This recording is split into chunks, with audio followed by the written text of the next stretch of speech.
daerah dengan pemerintahan desa, karena secara struktur pemerintahan kan entitasnya berbeda. Ketika ada permintaan informasi itu, tanggung jawabnya siapa? Gitu. Nah, si kepala desanya kemarin sudah kami kirim surat, tapi jawabannya suruh datang aja ke balai desa. Nah, apakah memang diperkenankan seperti itu? Nah, hari ini kita akan mendapat pencerahan, Bapak Ibu, sehingga ke depan tata kelola pejabat pengelola informasi dan dokumentasi di Kabupaten Gresik ini semakin baik. Jangan sampai terjadi kita bersengketa terhadap permintaan informasi, karena ini adalah eranya sudah era terbuka, undang-undangnya sudah sejak tahun 2008, Undang-Undang 14 2008 tentang keterbukaan informasi publik. Karena itu seharusnya kita sebagai perangkat daerah semakin paham dan bisa melakukan keterbukaan informasi secara benar. Nah, sebelum FGD kita mulai, saya ingin memperkenalkan dulu narasumber kita. Kalau yang Bapak-Bapak anggota Dewan semuanya pasti sudah kenal, tapi yang beliau berdua yang di ujung paling kiri ini sudah terkenal, tapi kita belum kenal mungkin ya. Nah, yang paling kiri beliau adalah Pak Imaduddin Esos MSI. Beliau lahir di Pamekasan tahun 72, baru ulang tahun ini sepertinya Pak ya, bintangnya Taurus. Jabatan beliau adalah Ketua Komisi Informasi Provinsi Jawa Timur. Kantornya Komisi Informasi itu Jalan Bandilan baru. Itu kemarin saya juga nyari sebelah mana Jalan Bandilan itu. Oh, masuk di perumahan-perumahan. Oh, siap. Nah, kalau Bapak Ibu belum tahu, tapi saya berharap kita nggak usah ke sana. Berarti kalau ke sana berarti sengketa ya Pak ya. Ya, cukup tahu saja. Itu. Beliau adalah alumni dari Universitas Madura dan S2-nya dari Universitas Airlangga Surabaya. Riwayat organisasinya lengkap. Beliau Ketua Badko Himpunan Mahasiswa Islam Jawa Timur, Ketua Jari Indonesia, Pengurus Majelis Wilayah Alumni HMI Jawa Timur, Ketua Ikatan Unira Pamekasan. Dan sekarang ini beliau menjabat dosen Fakultas Ilmu Administrasi Universitas Madura di Pamekasan. Yang kedua nanti saya sampaikan ketika giliran beliau berbicara. Nah, sekarang kami kasih kesempatan kepada Pak Imaduddin terlebih dahulu. Kami persilakan, Pak.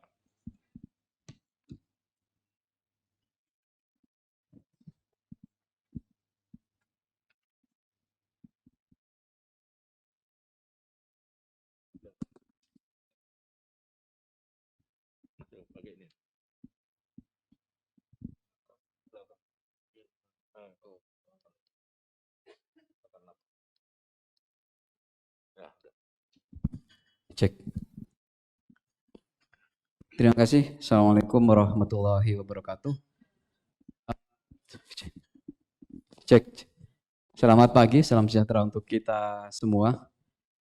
Yang saya hormati Pak Budi serta narasumber yang lain. Kalau Pak Joko ini saya sudah sampai ini ya. Kalau saya babat informasi di Jawa mereka ya. Cek.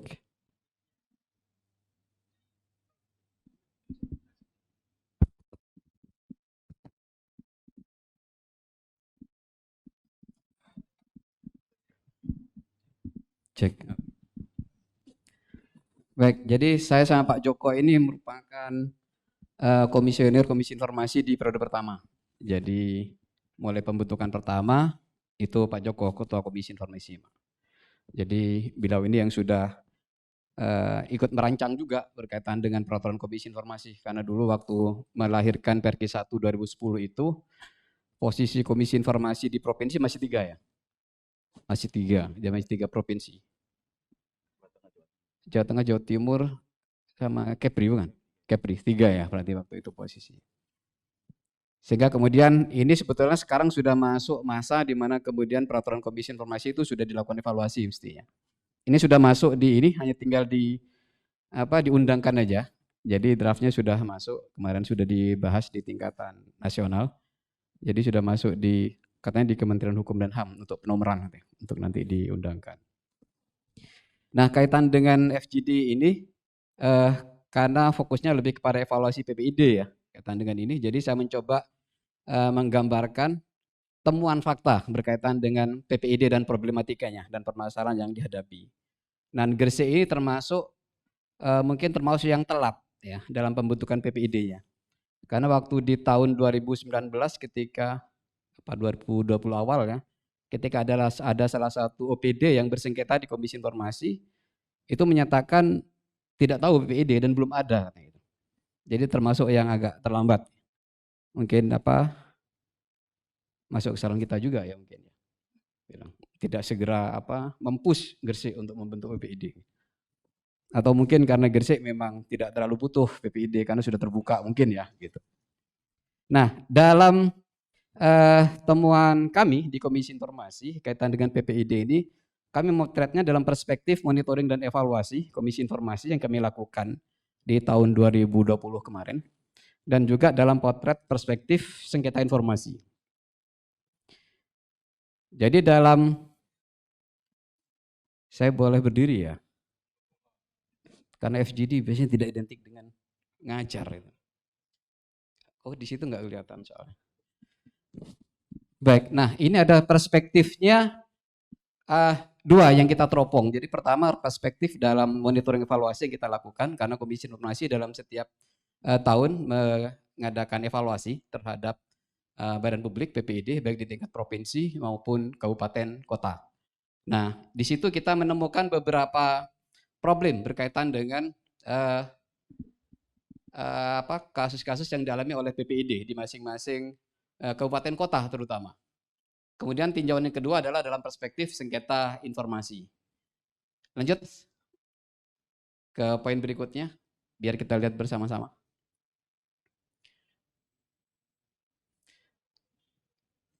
Nah, jadi yang temuan kami dalam perspektif monitoring dan evaluasi ini agak naik lagi mas ini tampilannya. Di full kan gak apa-apa layarnya. Nah, tadi kami di luar sudah diskusi juga dengan Pak Joko kaitan teman-teman itu ada beberapa problem berkaitan dengan PPID ini di masing-masing kabupaten kota. Yang pertama temuan kami adalah popularitas PPID di lingkungan badan publik itu masih lemah.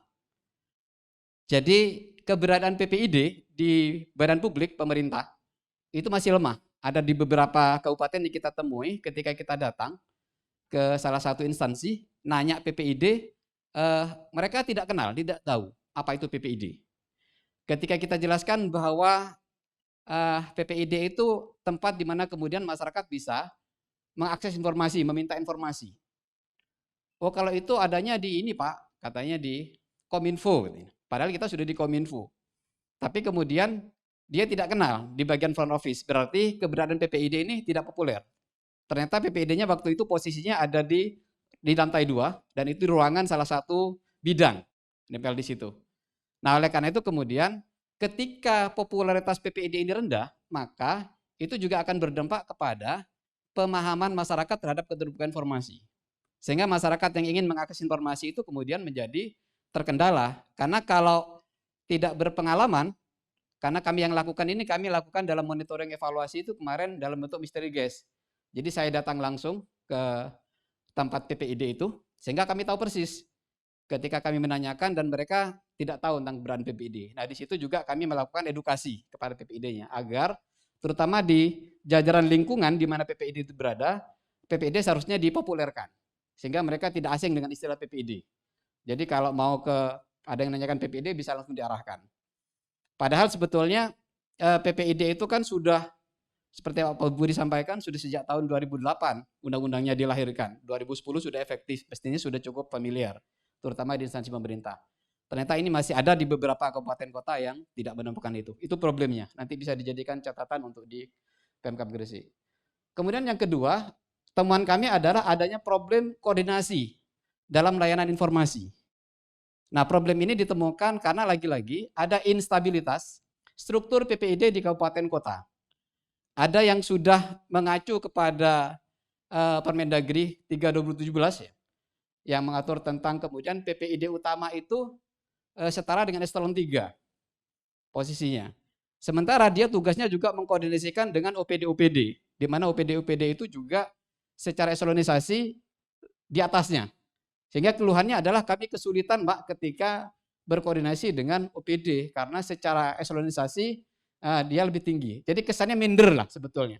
Secara tupoksi sebetulnya nggak ada masalah karena ini merupakan bagian tugas, tapi mungkin karena budaya ya, jadi agak minder untuk kemudian melakukan itu. Sehingga ini menjadi kendala. Tapi di kabupaten kota yang lain, temuan kami, dia masih menggunakan pola yang lama PPID-nya. Jadi PPID itu masih dijabat oleh Kepala Dinas, Kominfo, PPID utamanya. Atasan PPID-nya ada Sekda. Tapi di kabupaten yang lain ada yang sudah mengacu ke pola yang baru. Itu yang terjadi. Jadi ini nanti perlu adanya keseragaman. Dan ini menjadi rekomendasi kami untuk nanti kita sampaikan ke jajaran di pemerintah Provinsi Jawa Timur. Itu kendala yang kita temukan kemarin di lapangan. Nah mudah-mudahan di Gresik tidak terjadi seperti itu kalau nanti tadi Pak Budi sudah mulai mengeksplor temuan-temuan itu. Kemudian yang ketiga adalah kapasitas dan pemahaman PPID. PPID ini kan yang menjadi jujukan berkaitan dengan penyimpanan, pengelolaan, penyampaian ketika ada permohonan informasi, pengumuman yang menjadi kewajiban dari badan publik untuk menyampaikan. Tapi temuan kami di lapangan ternyata banyak PPID itu yang posisinya hanya formalitas sebagai PPID jabatannya. Tetapi secara tupoksi mereka banyak yang tidak paham terhadap tugas-tugasnya. Sehingga secara teknis yang paham tentang tugas-tugas layanan informasi ketika ada pemohon yang masuk itu adalah mereka yang menjadi petugas fungsional di front office itu. Sementara PPID-nya sendiri karena kita kemarin wawancara langsung, diskusi langsung, itu banyak tidak paham. Alasannya macam-macam. Karena mungkin menyatakan karena dia baru menjabat. Kemudian yang kedua juga karena beban tugasnya yang juga merangkap dengan tugas-tugas yang lain. Sehingga kemudian itu tidak terlalu dipahami oleh PPID. Ini menjadi problem juga. Karena khawatirnya suatu saat misalnya ada ingin melakukan penilaian wawancara dengan PPID-nya, kalau PPID-nya tidak paham tentang ini, itu menjadi catatan tersendiri biasanya. Nah ini temuan kami di lapangan, di mana kemudian PPID itu ada yang tidak paham. Jadi dia hanya paham sebagai PPID, tapi secara tupoksi dia tidak begitu memahami tentang tupoksinya sebagai PPID. Kemudian yang berikutnya adalah temuannya yang keempat, penguasaan tupoksi dari petugas fungsional. Jadi PPID itu biasanya dibantu oleh petugas-petugas fungsional di situ. Nah, ada beberapa petugas yang menjadi pembantu dari PPID dalam layanan informasi, itu biasanya diambilkan dari outsourcing juga atau tenaga honorer ditempatkan di situ. Nah, ada di antara mereka, teman kami itu ternyata tidak paham terhadap tugas-tugasnya ketika melayani permohonan informasi. Misalnya, fungsi formulir permohonan informasi. Itu fungsi formulir permohonan informasi itu seharusnya identik nempel dengan tanda terima permohonan. Itu kadang tidak diberikan. Sehingga kalau dalam lampiran pergi itu bisa dibuat dalam bentuk rangkap 2 permohonan informasi itu. Jadi satunya bisa diberikan kepada pemohon sebagai bukti tanda terima, sebagai ganti dari tanda terima, satunya dipegang oleh PPID. Nah rata-rata temuan kami ada petugas itu hanya menyampaikan satu itu saja yang dipegang oleh petugas. Tetapi pemohon tidak diberikan salinan atau tanda terima dari permohonan itu. Nah ini yang nanti juga seharusnya ini menjadi kewenangan PPID untuk membriefing terhadap tupoksi ini. Tapi ini kaitan dengan yang ketiga tadi, karena PPID-nya juga belum paham, maka itu berdampak kepada petugas fungsional. Karena di formulir yang harus ada di di meja layanan itu merupakan ruang di mana kemudian petugas bisa berkomunikasi dengan pemohon.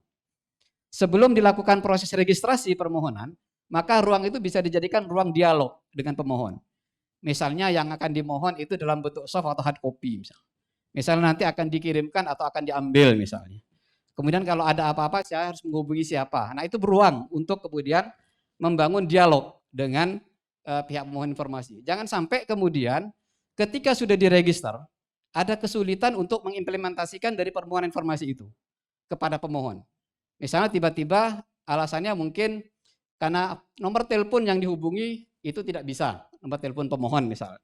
Sehingga itu berkendala kepada komunikasi selanjutnya terkait dengan layanan permohonan informasi. Kemudian berikutnya temuannya adalah adanya kemandirian institusi PPID yang masih lemah. Jadi maksudnya dalam konteks institusi ini adalah bahwa karena PPID ini masih nempel di Kominfo di beberapa tempat itu, kemudian tidak memiliki ruang tersendiri. Hanya ada di beberapa kabupaten kota yang memiliki ruang tersendiri khusus untuk PPID. Yang lain-lain rata-rata gandeng. Kalau nggak numpang di bidang, itu gandeng dengan media center. Temannya itu. Nah, sehingga ini lagi-lagi ketika numpang di media center, petugasnya adalah petugas media center. Ketika ada orang yang mengajukan permohonan, petugas media center ini tidak menjadikan pedomannya peraturan Komisi Informasi atau Undang-Undang 14 itu sebagai pedoman. Jadi dia ketika ada permohonan tidak mengikuti SOP atau prosedur sebagaimana yang harus dilakukan. Nah, oleh karena itu mungkin solusinya ke depan, kalaupun tempatnya harus bergabung, tetapi petugasnya dibuat terpisah. Tapi kalau lagi-lagi keterbatasan SDM misalnya, maka harus dipastikan bahwa petugas itu sudah paham. Jadi ketika itu menyangkut media center, dia harus bagaimana, ketika berkaitan dengan informasi, permohonan informasi, dia harus melakukan apa. Itu harus disampaikan di awal, di briefing betul kepada petugas di situ. Sehingga kemudian tidak berpotensi ini nanti ke sengketa informasi. Kemudian yang berikutnya adalah yang terakhir temuan kami adalah keseriusan PPID dalam mengimplementasikan Undang-Undang Keterbukaan Informasi Publik. Jadi dalam monitoring evaluasi yang kami lakukan, tahapan awal kami mengirimkan kepada PPID Badan Publik itu SAQ namanya, Self Assessment Question. Jadi kuesioner yang diisi sendiri nanti oleh PPID, oleh Badan Publik. Kita berikan pertanyaan, mereka mengisi sendiri. Dari hasil isian itu nanti akan kita verifikasi apakah betul sesuai dengan fakta-fakta yang ada. Nah, teman kami ada beberapa kabupaten kota, yang kabupaten lah rata-rata, yang tidak mengirimkan kembali. Sehingga ketika dia tidak mengirimkan kembali SIQ yang kita kirimkan, maka otomatis kita tidak mengevaluasi. Dan rata-rata kabupaten ini memang agak bermasalah di pemerintahannya. Salah satunya Kabupaten Jember. Jember itu kan sampai dengan akhir periodenya kan kayaknya gejolak terus di dalam negerinya itu, Pemkab Jember. Itu tidak mengembalikan itu. Sehingga kemudian kami asumsikan bahwa Badan Publik yang demikian, PPID yang demikian, itu tidak memiliki kesungguhan untuk betul-betul bisa melaksanakan keterbukaan informasi publik. Karena kesannya dengan dia tidak mengirimkan kembali kuesioner yang kita kirimkan, itu seolah-olah memposisikan dirinya tidak mau dievaluasi oleh Komisi Informasi. Sehingga kita tidak mendapatkan catatan berkaitan dengan Badan Publik atau PPID yang tidak mengembalikan data-data tersebut kepada kami. Saya tidak tahu, saya lupa apakah Gresik itu termasuk yang aktif mengirimkan. Tapi secara scoring kayaknya Gresik masih di medium lah, perlu ditingkatkan lagi nanti Pak Budi. Ini kaitan dengan perspektif monitoring evaluasi yang kita temukan, fakta-fakta tentang ke-PPID-an ini. Selanjutnya kita coba cek fakta perspektif dalam sengketa informasi. Jadi apa yang terjadi di perspektif Monef itu yang tadi di awal, itu kalau tetap seperti itu nantinya, itu akan tetap bermuara kepada terjadi sengketa informasi. Misalnya ketika petugas layanan informasi yang tidak menguasai tupoksinya. Sehingga nanti itu endingnya bisa berimbas kepada sengketa. Karena mungkin tanggapan atau permohonan yang diajukan tidak ditanggapi. Nah, dalam temuan kami, dalam perspektif sengketa informasi ini, yang pertama kita temukan adalah implementasi SOP layanan informasi publiknya lemah. Sehingga kemudian ketika sudah terjadi sengketa informasi, dipanggil oleh Komisi Informasi di persidangan, PPID, perwakilan dari Badan Publik yang datang ketika kita tanyakan tentang kenapa bisa terjadi sengketa ini, kita pancing dengan itu, mereka rata-rata tidak paham. Ada yang menyatakan kami belum tahu tentang PPID karena kami masih baru. Kami juga tidak paham kalau ketika ada permohonan itu harus ditanggapi. Ada yang begitu. Tetapi mayoritas rata-rata ini lebih terjadinya di Badan Publik yang vertikal. Kalau yang berkaitan dengan yang layanan informasi publik ini. Jadi banyak badan publik vertikal yang disengketakan oleh pemohon, kita menemukannya seperti itu. Kemudian yang kedua, pemahaman PPID dalam layanan informasi yang juga masih rendah. Sehingga kemudian PPID ketika ada permohonan informasi yang masuk, itu menanggapi, ketika sudah ditanggapi, dia seolah-olah sudah gugur kewajiban. Sehingga ketika ada permohonan keberatan dari pemohon, karena tanggapan yang disampaikannya ini tidak memuaskan, itu kemudian tidak direspon, tidak ditanggapi lagi. Jadi di persidangan ketika kita tanyakan, karena kami sudah menanggapi, buat apa kami menanggapi lagi? Alasannya begitu. Sehingga kemudian kita harus mengedukasi juga dalam proses persidangan, apa-apa yang menjadi kewajiban dari PPID dan atasan PPID ketika terjadi permohonan itu. Kemudian yang ketiga, ada pimpinan badan publik yang belum familiar dengan PPID. Jadi ada yang datang di persidangan itu pimpinan badan publiknya langsung atau atasan PPID-nya. Tapi dia sebetulnya tidak paham bahwa posisinya sebagai atasan PPID.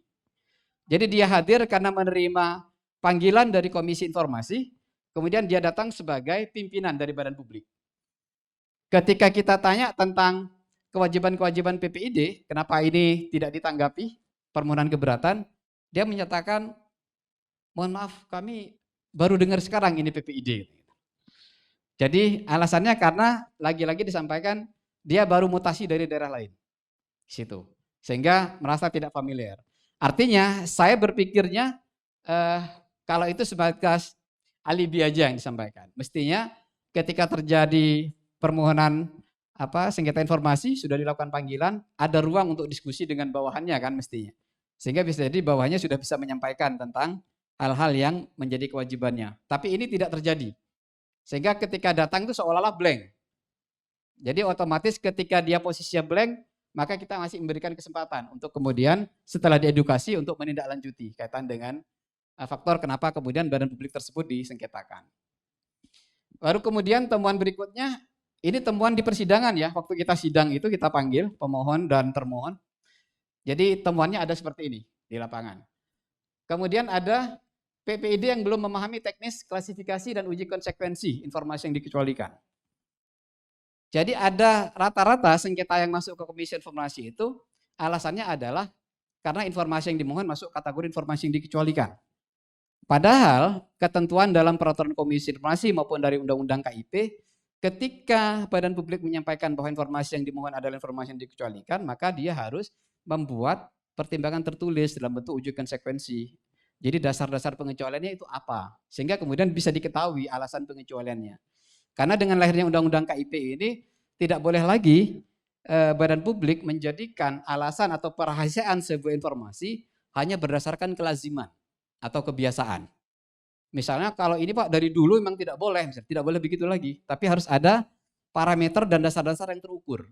Nah dasar ukurannya ada dalam Undang-Undang nomor 14 tahun 2008. Mana-mana yang masuk kategori informasi yang dikecualikan atau dirahasiakan itu. Ini yang sering terjadi teman di lapangan. Sehingga kemudian karena belum adanya pertimbangan tertulis kaitan dengan klasifikasi dan uji konsekuensi yang dilakukan oleh PPID, sehingga menyebabkan proses persidangan berlangsung agak lama. Karena nanti kita harus menunda persidangan sampai kemudian badan publiknya tersebut bisa memberikan hasil uji konsekuensinya kepada majelis di persidangan. Nah kemudian yang terakhir, temuan dalam perspektif sengketa informasi ini adalah delegasi wewenang dari badan publik, dari PPID itu cenderung tidak terukur. Jadi badan publik itu biasanya menguasakan ketika dipanggil di persidangan atau sengketa informasi, itu tidak datang sendiri, tetapi memberikan kuasa kepada mungkin anak buahnya atau orang lain, tetapi yang diberikan kuasa ini orang yang sebetulnya tidak paham tentang Undang-Undang Keterbukaan Informasi Publik. Sehingga kemudian ketika di persidangan, dan ini kalau dipaksakan, itu sudah pasti kalah. Karena argumentasi yang disampaikan itu menyimpang semua dari ketentuan Undang-Undang Keterbukaan Informasi Publik. Nah harapan kami adalah, kalau nanti terjadi sengketa, dan atasan PPID-nya atau pimpinan badan publiknya tidak bisa hadir langsung, jadi kalau dia mendelegasikan, menguasakan kepada orang lain atau kepada bawahannya, mohon agar bawahan ini adalah orang-orang yang betul-betul menguasai permasalahannya apa, termasuk juga berkaitan dengan ketentuan atau aturan yang menjadi dasar dari sengketa informasi itu. Nah, di tempat kami ketika sengketa banyak yang terjadi seperti ini. Tetapi kalau tidak paham PPID, tidak paham undang-undang dan sebagainya, tapi kalau yang hadir langsung itu adalah pimpinan badan publiknya, itu lebih mudah. Sengketa lebih bisa cepat selesai. Karena di situ kita mengedukasi termohon, rata-rata ini kepala desa.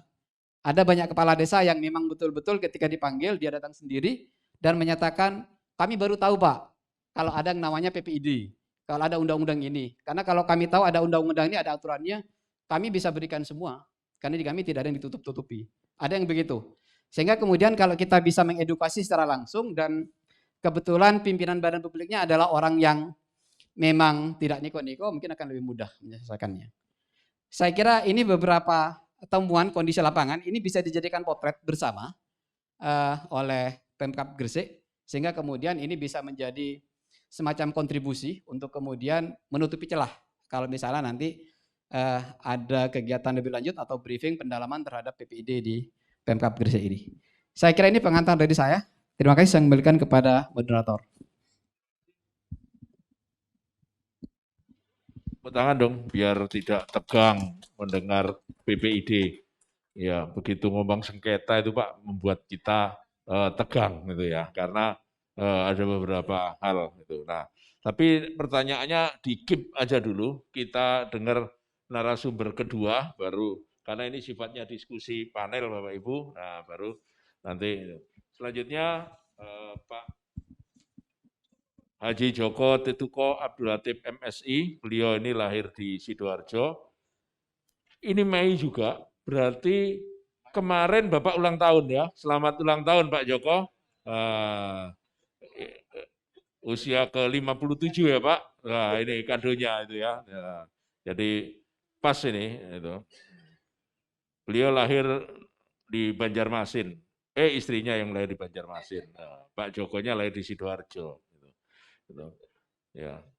Riwayat jabatannya beliau ini benar-benar wartawan benar ya, ketua SIWO ini berarti dulu di olahraga ya Pak ya, ketika jadi wartawan. Gitu. Jadi pendidikan terakhir beliau adalah di Universitas Muhammadiyah Malang. Ini cukup panjang biodatanya, nanti bisa dilihat di akunnya PPID saja itu narasumber hari ini. Ya. Yang jelas beliau itu sekarang ini adalah direktur dan pemret Koran Transparansi. Ya. TOT juga, kemudian pengalaman di luar negeri, pernah meliput di Qatar, keliling ASEAN, Hong Kong, dan juga ke Eropa. Ya. Baik Pak Joko, kami persilakan untuk menambahi materi yang sudah disampaikan Pak Imaduddin agar kita semakin ngeri, gitu ya. Semakin ngeri ternyata ngerinya adalah ngeri-ngeri sedap. Banyak hal yang harus diperbaiki di PPID Kabupaten Gresik. Kami persilakan Pak Joko. Baik, Assalamualaikum warahmatullahi wabarakatuh. Selamat siang, salam sejahtera untuk kita semua. Yang saya hormati narasumber dari Komisi 3, Wakil Pimpinan DPRD, Pak, langsung saya hafal, karena yang istikharahnya NU itu kan Pak Mujib Ridwan dulu. Ya, itu kan jadi tapi di Surabaya Bubutan. Rumahnya dibuat museum NU sekarang itu kan. Iya. Tapi Ridwannya aja, Pak. Iya. Mujibnya tengah-tengah itu. Iya. Pak Imaduddin, Ketua KI Provinsi Jawa Timur. Saya melanjutkan, jadi karena evaluasi dan daftar informasi dan dokumentasi publik. Itu hal yang sangat bagus dan itu kebetulan adanya di Permendagri 3 2017. Itu sesungguhnya menjadi kunci ketika carut marut Undang-Undang 14 2008 yang tidak selesai-selesai ini, Pak. Jadi saya juga tidak menyalahkan BPID, tidak menyalahkan badan publik, karena undang-undang ini belum dilaksanakan sesuai dengan khita undang-undangnya. Katakan undang-undangnya belum sempurna, walaupun sudah dibahas atas inisiasi masyarakat sipil waktu itu, dibahasnya itu Pak 9 tahun 6 bulan undang-undang ini. Jadi begitu tarik ulurnya untuk transparansi ini sudah sampai 9 tahun 23 kemarin kan Pak Habibie dilantik Pak. Ya. Jadi setelah serah terima dari Pak Harto. Sudah diusulkan mulai itu. Sampai 2008 baru disahkan. Saya melengkapi dari Pak Imad, ini judul saya kira sama, lewat aja. Lanjut Mas.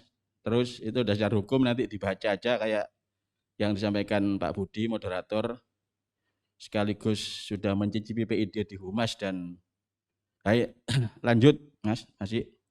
Baik, satu lagi, struktur yang kabupaten Mas. Baik, ini ya. Struktur organisasi PLID kabupaten ini lampirannya Permendagri 3 2017. Jadi kalau kita buat struktur sejak adanya Undang-Undang 14 2008, maka belum ada contoh, PP 61 nggak ngasih contoh, Undang-Undang nggak ngasih contoh, Perki 1 2010 nggak ngasih contoh, Perki 2 diubah jadi Perki 1 2013 prosedur persidangan singkatan nggak ngasih contoh. Kemudian ya dibiarkan barbar, bebas. Sehingga saya katakan sampai hari ini masih carut-marut undang-undang ini. Belum pada sasaran yang pas bahwa transparansi itu kayak apa. Nah, kita sama-sama tholibul ilmi. Ini saya ngambil dasar ini karena Mendagri itu salah satu tanda kutip Gusti Allah pemerintah daerah. Jadi kalau sudah direkomendasi Mendagri aman gitu kan. Itu bagus karena bupati dan wakil bupati sebagai pembina. Yang paling kanan itu. Yang sebelah kiri PPID, atasan PPID itu Pak Sekda selaku atasan PPID. Sebelah kanan tim pertimbangan. Tim pertimbangan itu disebutkan di pasal 6 Permendagri, pimpinan OPD. Pimpinan OPD. Semua pada posisi tim pertimbangan. Saya kalau ditanya di kabupaten kota, Pak posisinya yang lain siapa? Pak asisten-asisten sekda itu semua masuk tim pertimbangan. Karena nanti yang mempertimbangkan apakah informasi itu masuk pertimbangan tertulis yang bisa dimuat di website atau yang masuk pasal 11 yang tersedia setiap saat. Atau tersedia setiap saat sangat krusial, hanya boleh dilihat sampai dikatakan menjadi persoalan atau menjadi kasus. Nah, itu yang sebelah kanan, tim pertimbangan. Jadi posisi tim pertimbangan itu diisi oleh para pimpinan OPD, sudah jelas di Permendagri jelas. Kemudian yang jadi persoalan PPID utama, ada dua keterangan di lampiran ini. Ada yang menyatakan eselon 3 di pasalnya, di lampirannya sudah bunyi eselon 2. Jadi di lampirannya ini PPID dijawab eselon 2, atasan tim pertimbangan eselon 2B. Tim pertimbangan itu atasan PPID garing 2B itu. Nah, kemudian di bawahnya PPID pembantu, di antaranya ada desa. Jadi di antaranya PPID pembantu itu ada desa. Sehingga kalau ikut struktur ini, maka desa pun atasan PPID adalah Pak Sekda. Jadi kalau ada desa, maka atas PPID-nya kalau ikut Permendagri 3 2017, maka atasannya adalah Pak Sekda. Tinggal namanya atasan itu kan nanti kita ketemu yang menjadi pintu masuknya sengketa adalah atasan. Sudah, bawahnya kita tidak bahas, walaupun ada merah-merah itu yang paling penting, tetapi bahwa itu adalah bidang-bidang yang apabila ada dipenuhi sesuai dengan struktur organisasi PLID kabupaten atau kota sama tapi beda. Beda nggak ada kelurahan atau kabupaten apa desanya. Lanjut Mas. Lanjut lagi. Itu pengantar itu Mas. Ya baik. Jadi kalau kita bicara PPID, di undang-undang itu hanya ada di pasal 1 ketentuan umum yang jelaskan PPID itu apa. Adalah di pasal 13 soal perintahnya badan publik untuk membentuk PPID. Ada lagi di pasal 19 yang merintahkan PPID melakukan uji konsekuensi atas pasal 17 atau pasal yang menjelaskan informasi yang dikecualikan. Kemudian ada lagi di pasal 46, insya Allah kalau saya ini agak kecil sana itu. 46 itu perintahnya putusan Komisi Informasi yang merintahkan kepada PPID memberikan sesuai putusan Komisi Informasi. Kemudian pasal setelah itu 482 perintahnya PT UN kalau ada banding, ada gugatan istilahnya, bukan banding. Gugatan putusan KI ke PT UN diputus, maka di dalamnya itu ada perintah PPID menyerahkan putusan sebagaimana putusannya PT UN. Itu. Jadi undang-undang di Undang-Undang 14 2008 tidak ngatur secara teknis seperti apa PPID itu. Tidak ada misalnya PPID penyimpanan mengumumkan itu nanti diatur di PP. Tapi nanti kita karena ini evaluasi Pak Budi ya. Jadi saya tidak akan banyak-banyak. Saya ambil yang pokok-pokoknya saja. Karena itu maka bisa dibayangkan di undang-undang yang sebagai payung utamanya itu PPID tidak teknis sekali. Enggak teknis sekali. Sehingga ketika tidak masif, ketika tidak membumi, maka ya masih sekarang ini. Dan itu termasuk imbasnya di Komisi Informasi itu walaupun undang-undang menyatakan sengketa 100 hari, sengketanya bisa 2 tahun, Pak. Bisa setahun lebih, ya itu ya. Kemudian atasan PPID. Atasan PPID itu hanya ada di pasal 35. Hanya ada di pasal 36. Hanya ada di pasal 40. Itu sama. Atasan PPID hanya menjelaskan ketika masyarakat pemohon asal punya KTP, tidak sekolah, asal KTP-nya Garuda Pancasila, walaupun memohonnya dari Papua yang paling ujung, atau Aceh perbatasan sana mohon ke Gresik, sah boleh. Itu apabila memohon sesuai dengan pasal 22, karena permohonan itu diatur di pasal 22 Undang-Undang KIP. Kapan mohonnya, bentuknya kayak apa, berapa hari dilayani dan sebagainya, itu pasal 22, dijelaskan di Perki 1 2010 teknisnya. Itu kalau enggak dijawab oleh PPID, yang di Pak Budi nyampaikan, ada LSM belum masuk ke atasan PPID, sudah sengketa ke KI. Nah, atasan PPID ini pintu masuknya sengketa, kalau orang ke PPID enggak dijawab maksimal 17 hari kerja, baru keberatan. Nah, pasti undang-undang ini ya pasal 35, 36 itu yang ngatur keberatan itu karena tidak dilayani, karena mohon 4 dikasih 3, mohon 3 dikasih 4 kelebihan, dia keberatan gitu. Jadi keberatannya ini diproses dan dijelaskan sampai 30 hari kerja dan sebagainya. Keberatan tidak memuaskan, tidak ada jawaban di atas PPID, baru 2 formulir permohonan kepada PPID dan formulir permohonan keberatan ini dibawa ke Komisi Informasi.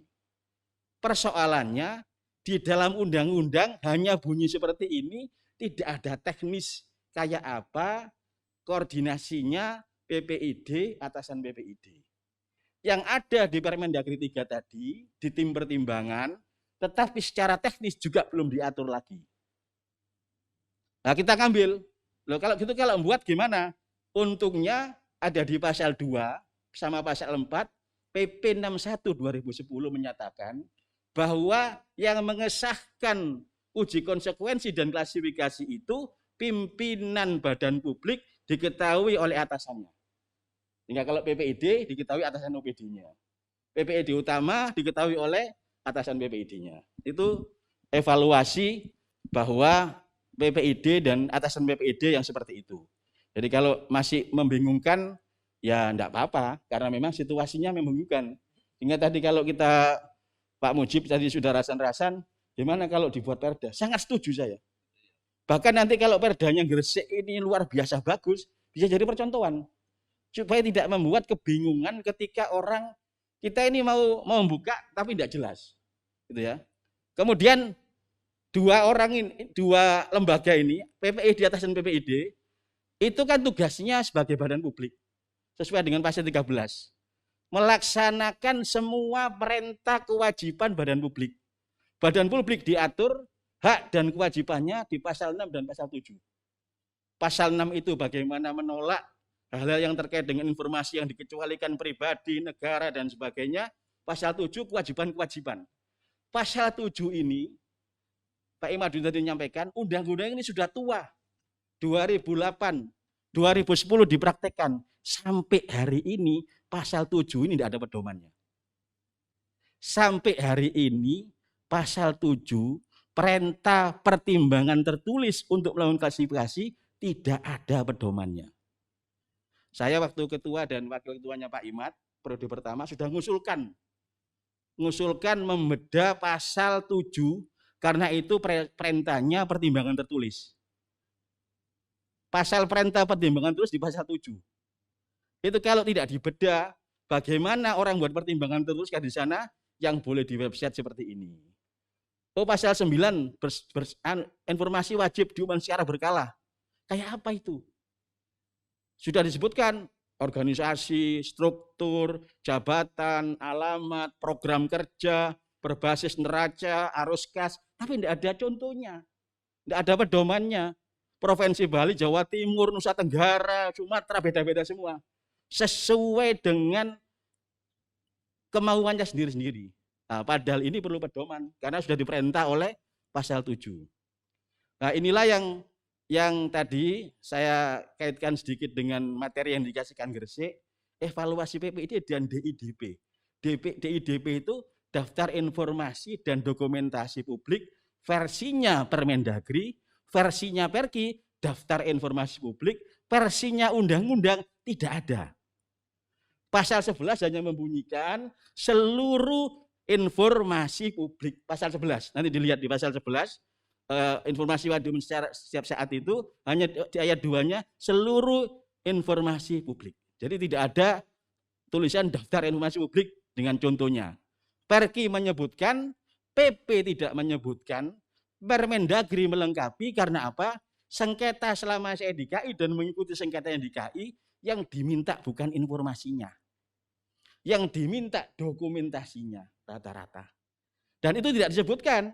Karena undang-undangnya bunyi informasi publik, kayak dokumentasi tidak ikut. Yang sengketa selama ini dikasih informasi, tidak mau. Dokumentasi yang mengandung kemungkinan bisa diperkarakan. Kalau ada dendam, bisa dipermasalahkan. Kalau ada proyek yang kalah, bisa dicarikan jadi duit.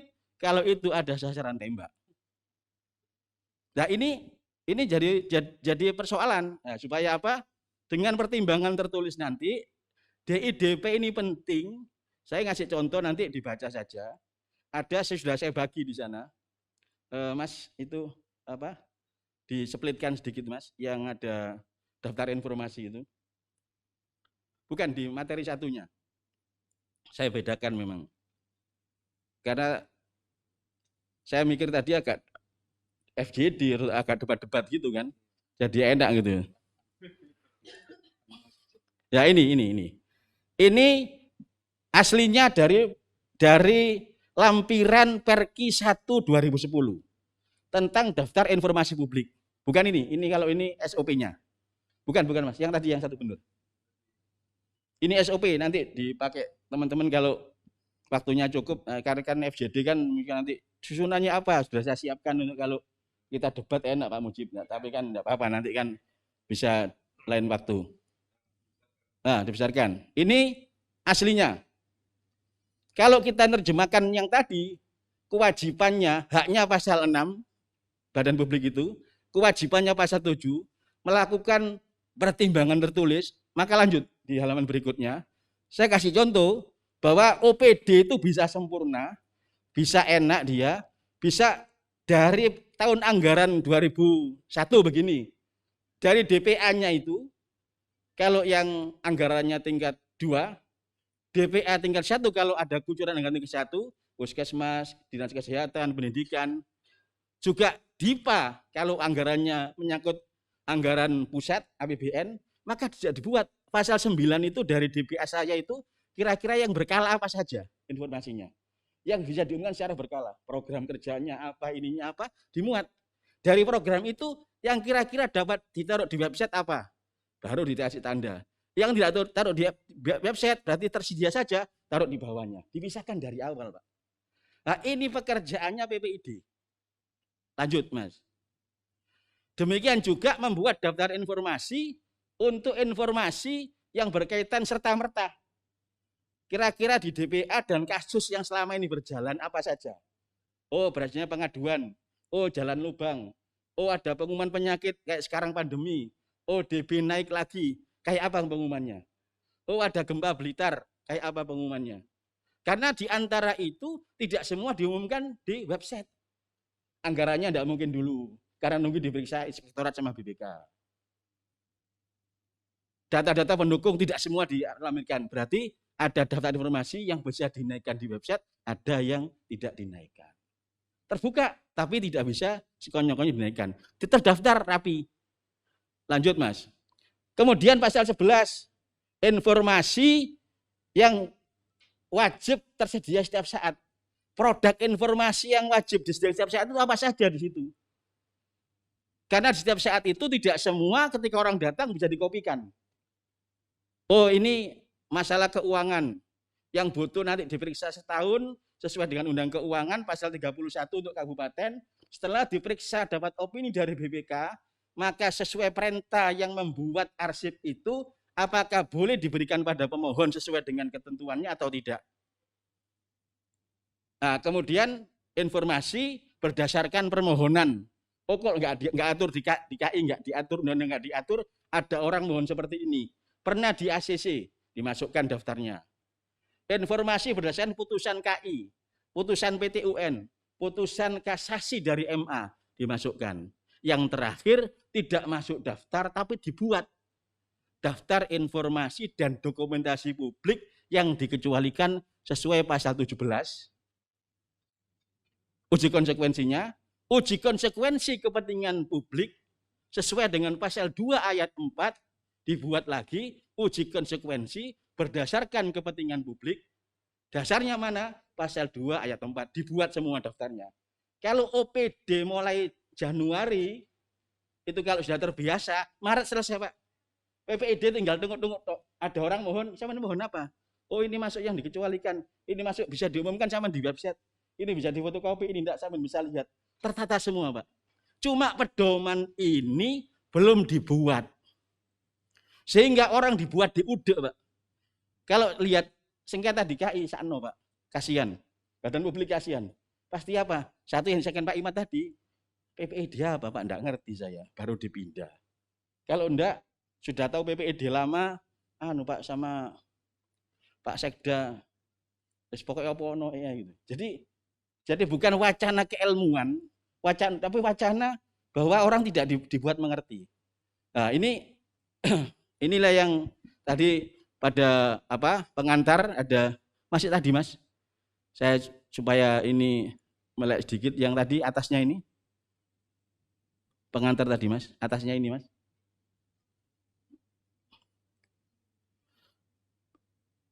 Yang ini aja dulu ya. Kemudian pemohon dan haknya pemohon juga kewajibannya pengguna informasi. Jadi diatur sudah di mana?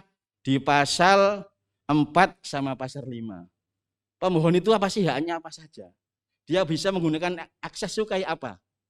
Nah, ini kalau sudah dipahami oleh teman-teman PID, maka sudah tidak usah bingung-bingung.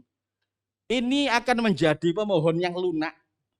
Kalau jenengan semua, DIDP-nya sudah siap tertata rapi, yang mohon jenderal pun ke kantor Bapak Bedil, sama tunjukkan ini daftar ya, Pak.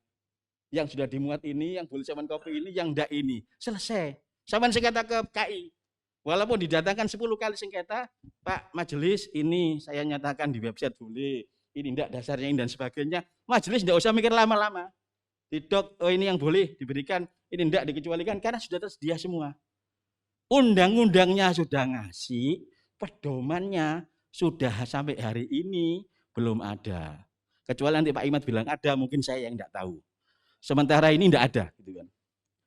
Kemudian kita belajar dari karena evaluasi dasarnya di pasal 2 asas itu menjelaskan semua informasi itu 90% terbuka. Tapi terbukanya kayak tadi. Terbukanya ini ada yang terbuka bisa diumumkan langsung, ada yang tidak bisa diumumkan, menjadi rahasia masing-masing OPD sesuai ketentuannya masing-masing, ada yang dikecualikan. Dan bisa diubah pengecualiannya dari terbuka menjadi tertutup, dari tertutup menjadi terbuka. Di mana? Pasal 2 ayat 4. Itu yang disebut uji konsekuensi kepentingan publik. Kemudian memahami tujuan undang-undang ini. Kalau memahami ini, di websitenya PPID Gresik nanti misalnya sesuai tujuan undang-undang. Selesai Pak, Musrenbang diumumkan, ringkasan APBD diumumkan sesuai dengan Inpres 7/2015, sudah tidak ada orang tanya lagi. Kemudian wajib mengumumkan informasi pasal 9, 10, 11. Kewajiban itu. Tapi kalau sama sudah punya DIDP kuat, sudah tidak sulit-sulit. Dan itulah pekerjaan PPID awal yang harus ditata secara administrasi dengan benar. Yang terakhir, ringkasan undang-undang informasi yang dikecualikan sesuai dengan pasal 17. Saya katakan belum ada pedomannya, tapi karena ini ada Pak Imad, Pak Nun Sewu, Pak Imad ya. Pasal 23 undang-undang itu sudah menyatakan sama pasal 13 bahwa terkait teknis seperti apa diatur peraturan Komisi Informasi secara nasional. Kalau berbunyi secara nasional, bukan dilahirkan dari KI provinsi, tapi lahirnya adalah KI pusat. Cuma KI pusat mungkin bidannya tidak ada, sudah mengandung lama, tidak pernah dilahirkan. Soal beberapa peraturan yang ada itu. Nah inilah yang nanti kalau ada inisiatif dari Perda, mungkin Gresik bisa bagus ke depan. Kemarin yang Pak Imad pada persoalan, Gresik ini PPID-nya di Humas. Di Humas itu masuk Kasubag. Jadi saya juga pernah disuruh ke Gresik cari PPID ya sulit karena masih di Kasubag kan. Itu kalau ada kegiatan baru muncul PPID-nya. Kalau nggak ada kegiatan silem kayak kapal selam yang hilang itu. Nah, oleh karena ini sudah ditata, katanya Pak Budi tinggal nunggu pelantikannya, tapi sudah ada SK-nya. Nah, mudah-mudahan ke depan lebih baik. Evaluasi yang saya ambil ini sebagai pengantar diskusi ini, sekali lagi bahwa kuncinya kalau ini masih banyak ini, tapi kalau dibahas masih tidak bakal selesai. Ini saya sebagai pengantar saja. Ya, lain kali. Kalau DIDP, karena di undangan DIDP, kalau jenengan DIDP yang 8 saya contohkan itu, sudah ada semua. Pemohon model apa saja, pasti selesai. Kemudian sengketa model apa saja ke KI, saya jamin kalau ada pertimbangan tertulisnya, 1 bulan selesai. Karena begitu dipanggil semua, dikumpulkan, mohon ini Pak, enggak bisa Pak, ini dikecualikan sesuai. Pengecualiannya sesuai. Enggak bisa ini Pak, ini di kantor Pak, karena ini belum diperiksa dan sebagainya, yang dikasih fotokopi ini. Pasti majelis sudah enggak berpikir lama-lama, poin nomor 4 pertimbangan majelis disebutkan, sudah ada dari Gresik, ABC dan sebagainya, tinggal diputuskan, selesai. Nah, sekarang ini, Bapak Ibu kalau tanya, termasuk Pak Mujib, saya ini kebetulan sudah keliling, belum ada kabupaten kota dan provinsi yang punya DIDP lengkap. Bahkan daftar informasi dikecualikan itu, ada blunder di KI pusat itu, diperintahkan pada saat sengketa. Sengketa silakan buat uji konsekuensi. Padahal uji konsekuensi itu harusnya sudah diuji mulai awal tahun. Contoh awal tahun apa? Sampai membuatkan APBD 2001 ini, sekarang ini di Gresik, yang mohon siapa saja tidak boleh. nanti tahun berikutnya setelah diperiksa BPK. Dasarnya di mana? Undang-Undang 27 Keuangan 2007 pasal 31, Bupati dan Wali Kota baru menyampaikan laporan pertanggungjawabannya keuangan setelah diperiksa BPK. Nanti 2002 mulai bulan Mei, Juni atau April paling cepat baru bisa. Pasal 11 yang diperiksa apanya diumumkan? LHP-nya, laporan hasil pemeriksaan. Ada PP 22-nya yang mengatur itu kayak apa nempelnya, diatur di sana secara teknis. Nah, kalau tahu kunci-kuncinya, insya Allah tidak bakal kesulitan. Nah, inilah yang tadi waktu ngobrol sambil ngopi, bukan ngopi, ngejahe Pak ya. Ngejahe tadi nggak ada kopinya, ngejahe tadi, alhamdulillah seperti itu. Saya kira karena evaluasi dan DIDP, nanti DIDP itu teknis, mudah-mudahan sekedar pengantar ini bisa membuat kita agak terbuka sedikit bahwa PPID itu kalau dijalani dengan sungguh-sungguh gampang. Kuncinya di DIDP. Nah, DIDP ini bisa dilaksanakan dengan baik, butuh bahwa DIDP ini ada payung hukumnya. Payung hukum sudah ada, di mana? Permendagri. Tapi butuh teknis dari sini, karena kalau membuka lampiran lagi, di SOP-nya itu ada luar biasa, tapi masih membingungkan. Kalau soal pelayanan PPID mau bagus, Permendagri 3 luar biasa. Karena di sana Pak Budi kalau buat PPID boleh bayar petugas ruangan, namanya RIDP. Boleh bayar petugas bagian ngupload, namanya sistem informasi dan dokumentasi. Ada 6 bidang sudah masuk Permendagri, boleh itu dibuatkan ruangan, dibuatkan fungsional maupun menugaskan eselonisasi, itu sekarang sudah ada Permendagrinya sehingga sudah kuat. Permendagri 3 itu luar biasa, hanya kurang sempurna soal eselonisasi. Sama soal membetulkan PLID itu adalah sekretariat PPID. Cuma itu loh, tidak ada. Hanya satu kalimat aja. PLID itu apa Pak? Kok sama dengan PPID? Bukan. PLID itu kalau dibaca semua adalah kepala sekretariatnya. Kalau Pak Budi PPID-nya Gresik, maka wakilnya itu, sekretarisnya itu namanya menguasai PLID. PLID mengatur mulai DIDP, mulai RIDP, mulai SIDP, dan sebagainya itu supaya apa? Secara organisasi sudah ada penguatan, tinggal penyempurnaan. Kalau nanti perda mau dibuat di Gresik, nah ini Pak Imad punya tanggung jawab supaya bersama-sama bantu Gresik buat perda. Kalau perdanya sangat bagus, Jawa Timur dari Gresik untuk Jawa Timur dan nasional akan menjadi satu percontohan yang luar biasa. Kurang lebihnya mohon maaf. Sedar pengantar, materi-materi yang ada silakan diakses. Kalau ada kebingungan itu ada telepon saya. Saya tidak apa-apa, insya Allah kalau tidak bisa ditelepon di WA Pak, gitu kan ya. Nah, karena kan mudah-mudahan ini Syawal itu adalah peningkatan amal ibadah kita dengan evaluasi PPID. Mudah-mudahan ke depan PPID meningkat lebih baik. Kurang lebihnya mohon maaf. Assalamualaikum warahmatullahi wabarakatuh. Waalaikumsalam warahmatullahi wabarakatuh. Jangan terkesima, tepuk tangan dulu. Ya.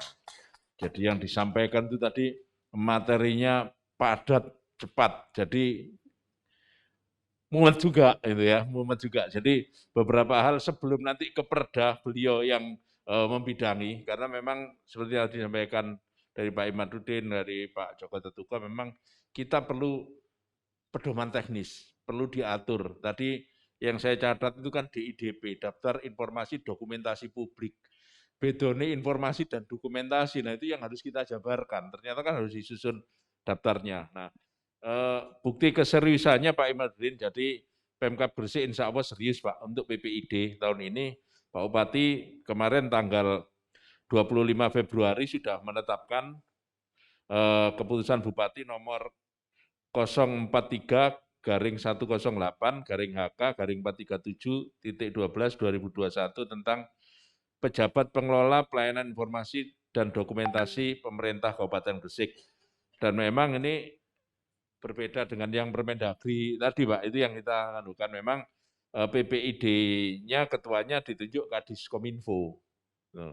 Kemudian kalau nanti yang itu tadi sekretariat PLID-nya itu, ini sekretarisnya itu kabitnya di Diskominfo, kabit pelayanan informasi dan statistik Diskominfo. Nah mungkin itu nanti ya Pak ya. Nah, itu. Jadi ini adalah struktur kami. Tapi memang secara prakteknya mungkin nanti di hari-hari berikutnya kami akan mengundang untuk bimbingan teknis, Pak. Lebih bimbingan teknis bagaimana menentukan, yaitu tadi, yang sekarang kita sering repot itu kan DPA. Yang sering kali diminta itu kan DPA. Nah, kami baru tahu ternyata kadang-kadang minta dokumen, Pak ya, bukan minta informasi. Karena di websitenya itu sebenarnya sudah ada, tapi masih minta itu ya. Ternyata DPA. Nah, di DPA ini yang kadang kita kebingungan, memang kami paham DPA itu sudah bukan rahasia. Tapi bagian yang mana itu? Karena di sistem informasi rencana umum pengadaan yang di LPSE itu, Pak, itu detail apa yang ada di DPA itu ada di sana semua. Jadi misalnya perjalanan dinas, mamin, kegiatan apapun itu rinci satuan 3 sampai volume dan sebagainya. Nah, tapi kadang-kadang kan masih minta. Itu yang kadang-kadang kami bingung juga itu. Nah, itu biarlah kita bingung bersama sampai nunggu nanti Bintek ya. Jadi Bapak Ibu itu ada tanggung jawab setiap badan publik. Ya, badan publik itu kan setiap OPD, Pak ya. Kalau nggak salah semua OPD itu badan publik. Nah, PPID-nya di masing-masing OPD itu mungkin yang panjenengan semua yang rawuh ini adalah PPID pembantu. Itu. Nah, termasuk tadi yang menarik Kades, ini yang belum kami sikapi memang secara tata kelolanya. Nah, bagaimana tata kelolanya itu nanti bisa berjalan, tentunya butuh regulasi yang mengatur, kalau kami kan tusinya Perbup. Nah, bagaimana dengan desa ketika jadi PPID, bagaimana perdanya, peluang perdanya. Monggo kami persilakan antara Pak Mujib atau Pak Mustajab, kami silakan. Oh iya, monggo Pak Imat. Oh iya Pak Imat. Oh, tanya jawab dulu ya, boleh.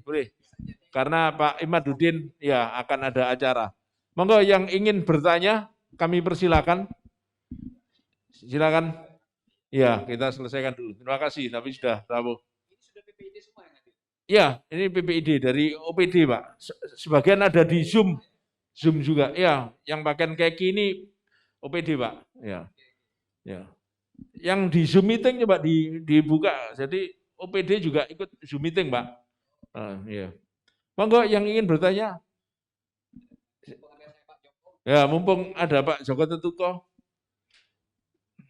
Tapi kadang-kadang bingung apa yang ingin ditanyakan, tapi banyak masalah. Saking ngakai gitu ya. Saking ngakai masalah. Nah, mungkin saya mewakili dulu, Bapak. Pertanyaannya ini adalah berkaitan dengan yang tadi disampaikan Pak Imaduddin, sebentar saya baca di catatan saya, Pak.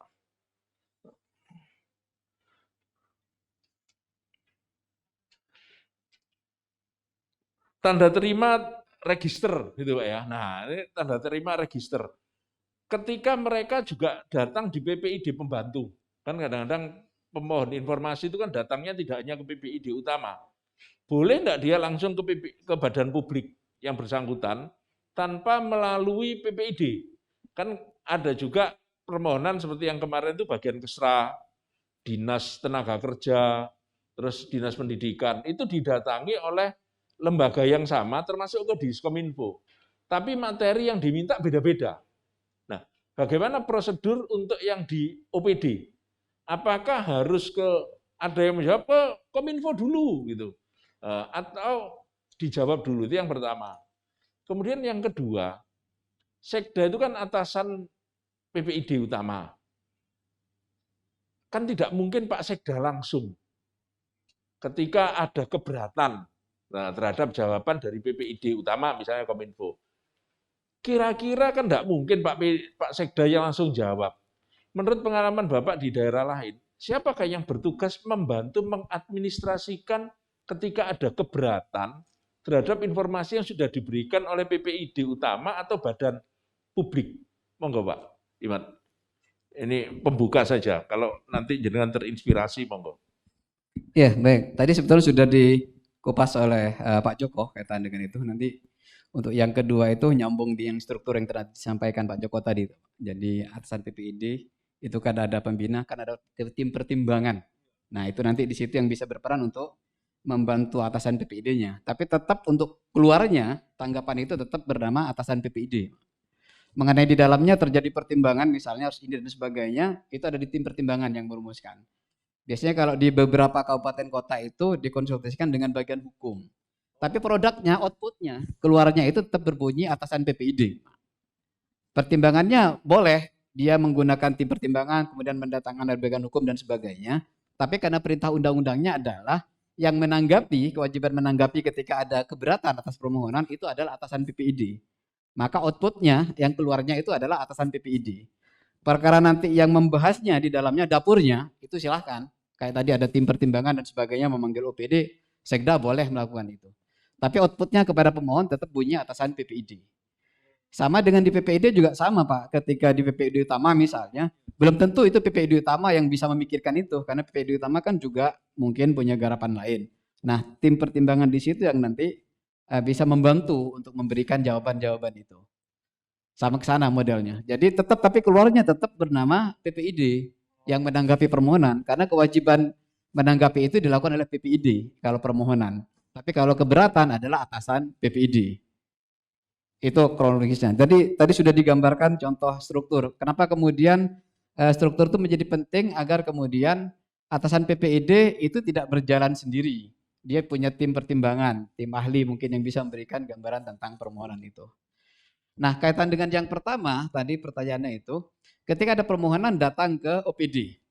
Nah, apakah kemudian OPD, PPID yang ada di OPD itu bisa memberikan tanggapan? Sejatinya mestinya bisa, Pak. Tetapi ini kembali kepada produk aturan yang dibuat oleh masing-masing kabupaten kota. Jadi ada beberapa kota, yang saya tahu kota Surabaya salah satunya, itu dia membuat struktur PPID sampai PPID membantu di masing-masing OPD. Tetapi khusus PPID di OPD itu tidak diberikan kewenangan untuk menanggapi permohonan. Jadi permohonan semuanya harus ditujukan kepada PPID utama yang ada di nempel di Dinas Kominfo itu. Sehingga kemudian alurnya kalau begitu nanti dari PPID utama pastinya akan mengirimkan permohonan itu kepada PPID OPD. Karena yang tahu persis tentang data itu adalah OPD. Sehingga ini yang terjadi. Banyak kemarin terjadi sengketa di Komisi Informasi itu, PPID Kota Surabaya menyatakan di OPD-nya itu dia tidak diberi kewenangan untuk melayani permohonan, tapi langsung kepada PPID utama.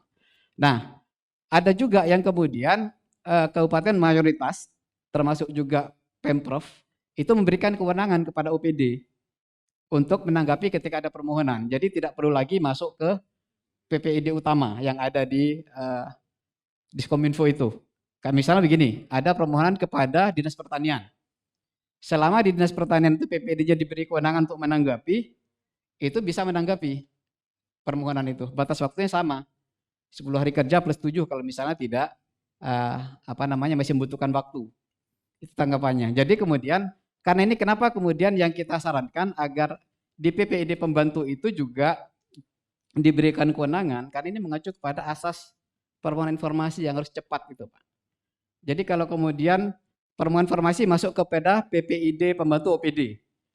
PPID pembantu OPD tidak diberi kewenangan. Dia harus mengirimkan kembali kepada PPID utama.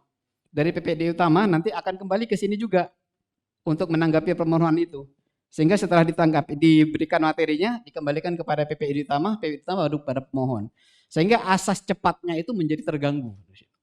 Karena otomatis yang menguasai informasi itu adalah OPD ini. Karena tadi dijelaskan bahwa ketika OPD ini tidak menguasai informasi, itu dia diberikan hak untuk menolak permohonan. Karena informasi yang dimohonkan tidak dalam penguasaannya. Tapi kalau dia tahu informasi itu ada dalam penguasaan badan publik mana, maka badan publik itu wajib memberitahukan kepada pemohon. Misalnya ada, kayak tadi misalnya yang dicontohkan Pak Joko, ada yang minta informasi tentang dokumen APBD misalnya. Sementara di badan publik itu tidak memiliki dokumen APBD-nya. Maka dia bisa menyatakan tidak menguasai. Informasi yang dimohon tidak dalam penguasaan.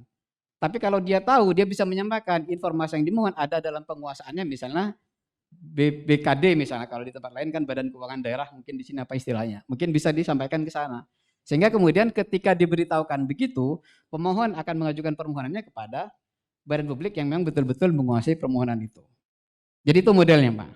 Nah cuman yang jadi problem di kita sekarang ini Pak, ada pelancong permohon informasi. Seperti yang Bapak tadi itu misalnya dia minta dokumennya dan sebagainya. Kalaupun itu sebenarnya sudah diumumkan misalnya, sudah bisa diakses. Karena sebetulnya hasil investigasi saya sederhana Pak, tapi ini tidak valid karena saya subjektif melakukan itu. Itu sebetulnya hanya dalam bahasa saya agak nakal pemohon itu Pak, biasanya. Dan ini kita simpulkan ada banyak pemohon yang kemudian mengeneralisir. Hampir seluruh desa itu dimohon informasinya Pak. Hampir seluruh desa, itu pernah ada kasus di kita, salah satu kabupaten itu. Jadi hampir seluruh desa diakses informasinya, yang dimohon itu sebetulnya memang informasi terbuka. Kayak tadi misalnya berkaitan dengan berapa jumlah ADD, DD yang diterima misalnya gitu. Itu kan sudah bisa diumumkan. Bahkan desa menyatakan sudah ditempel di papan-papan informasi, dibuatkan banner di masing-masing pojok tentang itu, masuk informasi berkala. Jadi jenis programnya apa, anggarannya berapa, penanggungnya siapa, mereka sudah ini. Tapi lagi-lagi mereka meminta salinannya terhadap informasi itu. Intinya kalaupun kemudian salinannya diberikan, kok subjektivitas saya menyatakan itu nggak akan diapa-apakan, Pak. Karena melihat dari SDM pemohon itu yang sebetulnya tidak terlalu qualified berkaitan dengan itu. Misal ingin menganalisa dan sebagainya. Sementara latar belakang pemohonnya ini kok tidak memiliki latar belakang ke situ misalnya. Kepiawaian menganalisa dan sebagainya. Nah, rata-rata yang terjadi itu sebetulnya dalam bahasa nakal saya itu hanya butuh pengertian kayaknya Pak, dari badan publik. Jadi kalau istilah di tempat lain itu pemohon 86 istilahnya itu. 86. Jadi ketika sudah dikasih ini, maka kemudian dia sudah tidak butuh lagi informasinya. Nah, makanya saran saya terutama kepada kepala desa ketika kalau saya sosialisasi itu, ini sebetulnya bukan ansih kesalahan dari pemohon, kesalahan LSM. Bukan. Tapi juga ada andil dari badan publiknya itu. Karena contohnya begini Pak, ada orang yang minta data, itu dikasih proyek. Misalnya minta data dokumen anggaran tahun sekian-sekian misalnya. Itu datanya tidak dikasih, tapi pemohon dikasih proyek, diam Pak, garap proyek itu. Selesai. Berarti kan tidak butuh sebetulnya dia dengan data itu. Butuhnya yang lain, hanya ini pesan aja gitu. Agar kebutuhan dia bisa terpenuhi. Satu. Yang kedua, ada yang butuh data, minta data, dikasih duit. Ini yang kemudian menyebabkan karena dikasih duit ya diam, tidak menindaklanjuti. Berarti kan kebutuhannya bukan data, tapi ini. Mestinya ketika dikasih duit, dia ada dua kemungkinan. Melaporkan secara pidana misalnya, atau kemudian mengajukan keberatan. Karena permohonannya tidak ditanggapi sebagaimana yang dimohon. Ini ada beberapa teman yang itu selesai di situ. Nah ini yang kemudian menjadi dilema di kami untuk betul-betul mensosialisasikan secara masif tentang keterbukaan informasi ini kepada civil society, non badan publik. Karena ini aja dengan kita sosialisasi kepada badan publiknya juga belum panas-panas. Ini permohonan sengketanya Pak sudah menumpuk. Jadi kita kewalahan. Apalagi kalau kemudian publik disadarkan betul. Sementara badan publiknya tidak terlalu sadar. Maka ini juga akan berdampak kepada sengketa itu. Nah oleh karena itu kemarin sempat ada temuan di Kabupaten Pamekasan Pak, di tempat saya. Ada LSM yang kemudian mengajukan permohonan. Dalam tanda kutip itu neror desa. Kemudian yang dijadikan alasan kalau tidak diberikan akan dilaporkan ke Komisi Informasi. Otomatis kan pihak desa yang tidak paham apa itu Komisi Informasi dianggapnya mungkin mirip-mirip kejaksaan. Sehingga mungkin agak takut. Dimintain duit. Kalau tidak salah beritanya itu sekitar minta 10 juta. Waktu itu masih dikasih 2,5 juta. Dan berikutnya akan dikasihkan di hari berikutnya. Nah ketika ngasih di hari berikutnya itu, si kepala desa ini bersama dengan pihak kepolisian. Jadi ketika ngasih, si pemohon langsung ditangkap. Jadi dugaannya pemerasan. Nah sampai sekarang, dan ini pemohon ini yang paling rajin mengajukan sengketa di kami Pak. Tapi sekarang ketika sudah dipanggil lagi di sengketa itu sudah tidak pernah datang. Karena sudah ditahan di kepolisian. Nah jadi maksud saya, badan publik ini sebetulnya tidak perlu risih, tidak perlu takut dengan teman-teman LSM maupun dengan pemohon informasi. Selama informasinya satu dalam penguasaan, sifatnya terbuka, ya tinggal disampaikan. Tapi kalau kemudian misal informasi dikecualikan, jadi kan alasannya pengecualian itu seperti apa? Itu aja. Jadi jangan kemudian dimanja dengan itu Pak problemnya. Nah sekarang bergeser desa yang jadi destinasi informasi yang cukup seksi bagi pemohon, kemudian sekolah. Sekolah itu. Sehingga itu yang kemudian saya menganggap kenapa kemudian banyak LSM nakal yang menjamur, mungkin salah satu indikasinya karena dinyamankan oleh badan publik. Mereka kan mungkin cerita ke temannya. Cerita-cerita sehingga kemudian LSM yang satu bisa dijinakkan, mungkin muncul yang baru lagi, tangkap lagi alasan itu. Bahkan ada cerita dulu di teman kita yang di awal-awal Sumeneb, LSM Syukur apa? Sidik. Itu sampai kemudian dia tinggal sendiri, Pak. Anggotanya sudah nggak ada. Karena diprotoli anggotanya ini, sehingga kemudian dia berjalan sendiri, sehingga dia tidak lagi menggunakan lembaganya karena anggotanya sudah dikasih jatah semua oleh OPD-OPD itu, sehingga kemudian tidak lagi mangkes itu, dia sendirian. Akhirnya dia tanggalkan LSM-nya, lembaganya, dia berangkat atas nama individu, mengajukan permohonan. Jadi kalau hanya untuk menghadang LSM, itu tidak efektif dengan cara itu. Karena orang bisa menggunakan individu, tidak menggunakan lembaga boleh mengajukan informasi itu. Nah ini yang saya harapkan kepada teman-teman di OPD, Badan Publik, ayo lawan yang begini gitu. Jangan dimanja, karena kalau dimanja bisa babak belur. Bisa babak belur. Kita lihat aja nanti di beberapa daerah, mana Badan Publik atau OPD yang dijauhi tidak pernah dimintai permohonan informasi oleh LSM misalnya, oleh pemohon informasi, mana yang sering. Itu bisa ditimbang, kenapa ini tidak pernah, kenapa ini sering misalnya. Ada kemungkinan yang tidak pernah ini mungkin karena layanannya bagus, gitu, sehingga tidak perlu diakses informasinya. Sementara yang sering ini mungkin ada dua kemungkinan. Mungkin dia kering atau mungkin juga bisa jadi royal, sehingga kemudian lebih sering di ini. Nah, saya tidak berharap keterbukaan informasi itu dimanfaatkan untuk itu. Tapi betul-betul dimanfaatkan keperuntukannya. Hampir di kami ketika permohonan informasi itu sengketa yang masuk, permohonan LSM itu, ketika informasinya dibuka, kita nyatakan dibuka, tapi dokumennya tidak kita kasihkan, Pak, putusannya. Cuma untuk ditunjukkan aja. Karena kita melihat kepentingan dari pemohon itu dengan informasi yang dimohonkan itu tidak nyambung. Termasuk dia melakukan kajian, gambaran kajian deskripsinya itu kita minta dia tidak menyampaikan. Otomatis tidak terukur. Tapi sifat informasi kalau memang terbuka kita sampaikan terbuka. Nah itu salah satu yang bisa kita lakukan. Tetapi harapan kami ke depannya adalah bagaimana OPD ini bisa betul-betul mematuhi Undang-Undang Keterbukaan Informasi Publik. Termasuk itu tadi bagaimana PPID bisa menguasai dan bisa melaksanakan kewajibannya sesuai dengan ketentuan undang-undang. Saya kira itu Pak. Terima kasih. Waduh, terima kasih Pak Muhyiddin. Wah, luar biasa. Kata kuncinya Bapak Ibu, kita harus patuh menginformasikan mana informasi yang memang itu benar-benar untuk publik. Ya, jadi kalau kita patuh, makanya nanti setelah sesi ini beberapa waktu kemudian kita akan bintek, nanti akan kita undang beliau di waktu yang lebih teknis, mana informasi yang tadi harus dicukupi DIDP, masing-masing OPD kan nggak sama ya DIDP-nya, jadi nanti itu yang lebih teknis. Jadi jangan suka memberi sesuatu yang sebenarnya itu tidak diminta, gitu. Minta data kok dikasih uang, ya akhirnya blunder sendiri gitu kan, blunder sendiri. Jadi jangan menyalahkan orang lain, tapi mungkin yang salah diri kita, gitu ya. Jadi itu keywordnya, gitu ya. Tambahin dikit. Oke, monggo Pak Joko. Mas, materi tadi Mas, yang struktur Mas. Iya, karena mungkin Pak Imaduddin kami sampaikan terima kasih karena Bapak sudah ditunggu di TVRI. Selamat jalan, terima kasih sudah rawuh. Jangan kapok Pak, nanti mungkin kami undang lagi untuk di kegiatan-kegiatan berikutnya. Selamat jalan. Yeah. Siap. Joko ini sudah mewakili keseluruhan. Oh siap. Siap. Dia penggagas utama. Siap. Matur nuwun rawuhnya. Selamat jalan. Bu Indah. Monggo Pak Joko. Yang struktur tadi Mas, naik lagi. Atasnya ini.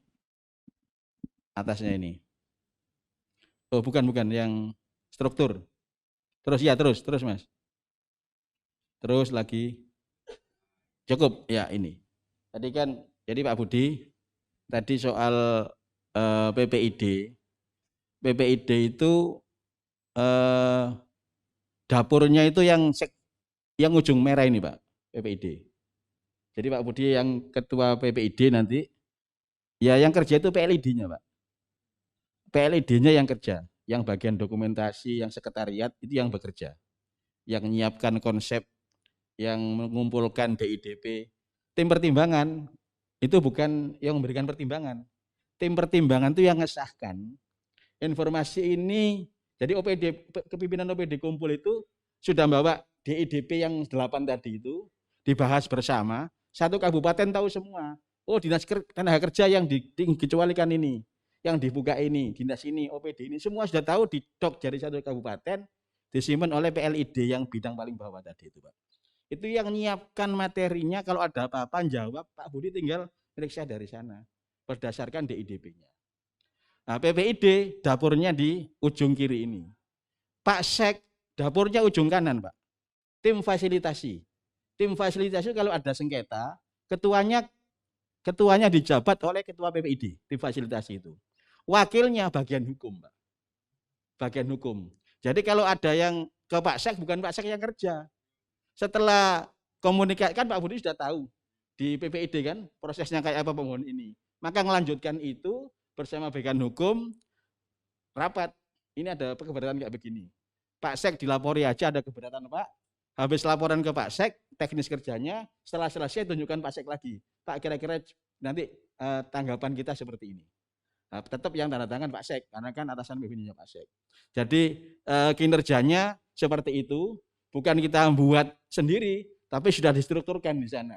Sehingga termasuk tadi yang saya bicarakan atasan PPID, dari desa itu tetap Pak Sek. Tinggal Pak Sek nanti kuasanya melalui tim fasilitasi yang ujung kanan itu dikuasakan ke siapa. Misalnya desa-desa, seluruh desa tergantung kecamatannya. Pak Camat jadi atasan PPID di desanya masing-masing. Sehingga nanti koordinasinya Pak Camat termasukkan tim pertimbangan Pak. Karena pimpinan OPD kan di kecamatannya. Nah ini nyambung terus. Nah ini nanti yang saya kembali ke sini ini artinya bahwa nanti yang akan dikerjakan bukan nggak ada dasarnya. Sudah dibuat dasar nanti insya Allah itu ada perincian, tinggal penjelasan sedikit aja. Itu Pak, terima kasih tambahannya Pak. Mohon maaf. Lengkapnya Pak Joko. Jadi ini karena ada bagian organisasi juga, nanti itu yang akan bantu SOP-nya, tata kelolanya, dan bagian hukum juga hadir di sini. Terima kasih. Baik Bapak Ibu, penutup kami serahkan kepada beliau berdua. Kira-kira peluangnya PPID karena menyangkut desa juga Pak, dan kita belum punya regulasi yang mengatur.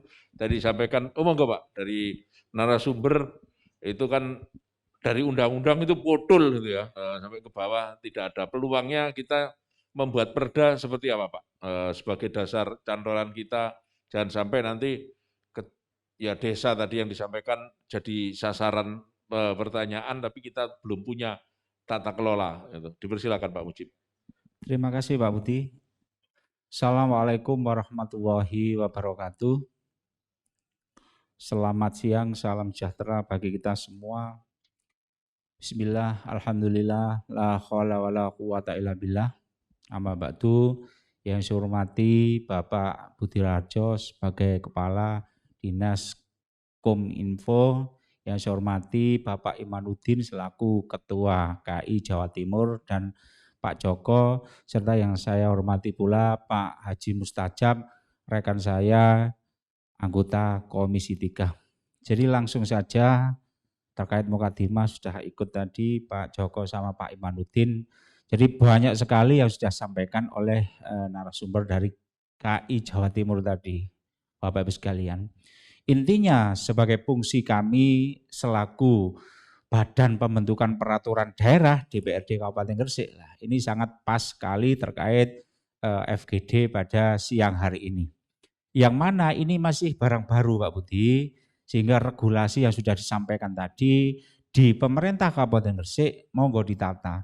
Terkait SK PPID Kabupaten Gresik sudah dibentuk oleh Pak Bupati tanggal 29 kemarin, selanjutnya berkoordinasi dengan Pak Bupati terkait pelantikan Pak Budi, pelantikan PPID ini. Dan secepatnya Pak Budi nanti dengan OPD-OPD terkait, terutama bagian hukum, kami harapkan setelah ini, karena ini sangat penting sekali terkait PPID di Kabupaten Gresik ini, merapatkan terkait masalah nanti pembentukan perda inisiatif dari eksekutif. Dan ini kami harapkan sekali sebagai nanti payung hukum bagi teman-teman, termasuk PPID sampai tingkat bawah itu ada kepala desa. Dan ini berguna sekali, sehingga apa yang disampaikan oleh Pak Joko tadi, banyak LSM yang menjamur saat ini sampai ke desa-desa Pak Budi.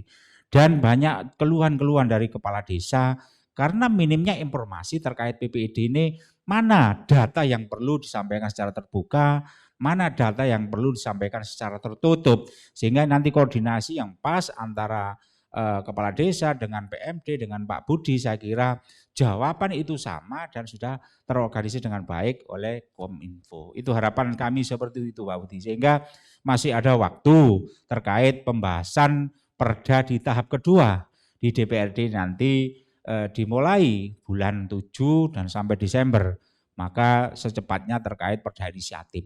Karena saya sendiri baru mungkin di Undang-Undang nomor 14 tahun 2000 tentang 14 tahun 2008 tentang keterbukaan informasi publik itu sudah lama Pak Budi. Tetapi kita terkait PPID ya baru-baru ini aja mendengarnya. Kami juga masih asing di DPRD. Yang sering kami dengar adalah PID, PPID terkait pembangunan infrastruktur desa dari APBN sana lah. Ini makanya saya tadi juga banyak belajar terkait masalah PPID ini. Jadi penting sekali karena apa?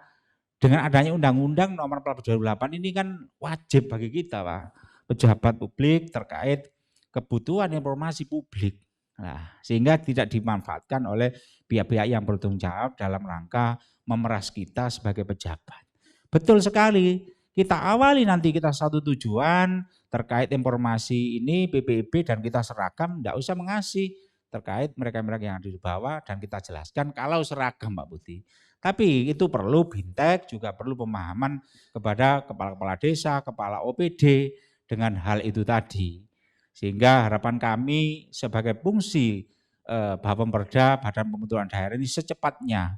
Kami berharap secepatnya ini diinisiatif oleh Kominfo perda ini. Yang monggo nanti Pak Joko bisa dijadikan tim ahli terkait pembentukan perda ini, bekerja sama bisa karena sudah berpengalaman mulai tingkat Jakarta, provinsi. Ini harapan kami seperti ini dan juga nanti di DPRD juga akan kita bahas, kita juga akan mengundang tim ahli dari DPRD. Dan ini semua adalah untuk kebaikan kita semua terkait masalah PPID yang ada di Kabupaten Gresik. Jadi meskipun terlambat Pak Budi, saya kira tidak ada masalah. Ini supaya kita di Kabupaten Gresik dalam pemerintahan nyaman, tidak ada permasalahan di masalah hukum. Kuncinya tadi 8 yang disampaikan oleh Pak Joko tadi sudah jelas Pak Budi. 8 itu nanti teman-teman OPD, Bapak Kepala Desa, Kepala Desa memahami dan dimintakan sehingga sudah tidak takut lagi terkait banyaknya LSM yang menjamur sampai ke desa-desa Pak. Jadi sekarang itu diuber terus Pak. Memang betul yang disampaikan oleh Pak Budi tadi. Terus ono pampangan terkait APBDes 2021 itu wah kon DPA-nya bagaimana ya. Intinya itu tadi. Karena ya kebiasaan geruduk satu mobil ya ini dikasih duit nyingkir. Kalau enggak ya balik lagi lah. Ini jangan sampai terjadi dan kita siapkan kepala-kepala desa biar mengerti aturan. Sudah jelas kok yang disampaikan tadi terkait APBD kita kalau ada SM ke OPD ada aturannya. Terkait apa yang belum kita laksanakan dilaporkan oleh pemerintah bupati, kita kan belum bisa memberikan. Karena apa? Itu juga nanti bisa berubah terkait DPA sudah disampaikan tahun 2021, nanti pelaksanaannya di tengah jalan ada perubahan. Contoh terkait saat ini, bahwasanya kemarin anggaran sudah disahkan tahun 2021, ada rekoposing terkait pengurangan anggaran untuk ya COVID, ya nambahi terkait dana alokasi dari Jakarta yang kurang. Lah ini salah satu ya, tidak bisa data itu kita berikan kepada LSM padahal itu belum kita laksanakan dan di tengah jalan ada perubahan dan diperbolehkan oleh regulasi. Dari itulah Bapak Ibu sekalian termasuk sesuai dengan regulasi boleh kita berikan manakala sudah melalui pemeriksaan hasil dari BPK dan sudah dilaksanakan. Jadi itu perlu pemahaman Pak Budi terkait masalah itu. Pemahaman ya tidak mudah karena harus kita berikan pengarahan, pengertian dan diskusi maupun bintek terkait hal-hal yang sudah disampaikan. Jadi monggo saya persilakan Bapak Ibu sekalian, mumpung Pak Joko masih ada di sini, mungkin di benak Bapak Ibu sekalian ada masukan-masukan bagi kami selaku anggota DPR maupun Pak Joko terkait masalah KI tadi, pengurus Jawa Timur, KI Jawa Timur dan terkait PPID, saya persilakan sehingga ini adalah bahan kami nanti, bahan Pak Budi dalam rangka penyusunan perda terkait masalah PPID. Jadi itu Bapak Ibu sekalian tidak banyak yang saya sampaikan karena fungsi kami adalah fungsi badan pembentukan peraturan daerah dan juga nanti fungsi kami juga di badan anggaran, di fungsi anggaran Pak Budi dalam rangka perlu sosialisasi terkait anggaran di Kominfo, monggo nanti dibicarakan dalam perubahan APBD yang sebentar lagi akan kita laksanakan nanti akhir bulan 7 PAPBD itu kita laksanakan dan saya tunggu secepatnya terkait penyampaian perda inisiatif terkait PPID ini. Mungkin itu Pak Budi tambahan dari saya selaku Wakil Ketua DPRD Kabupaten Gresik dan mungkin bisa ditambah oleh Pak Haji Mustajab terkait apa yang sudah didiskusikan pada siang hari ini, apa yang disampaikan oleh Pak Budi dan apa yang disampaikan oleh Pak Joko maupun Pak Imanuddin tadi. Demikian yang bisa saya sampaikan sebagai kata pengantar dari saya, kurang lebihnya mohon maaf. Dan saya akhiri wallahul muwaffiq ila aqwamit thoriq.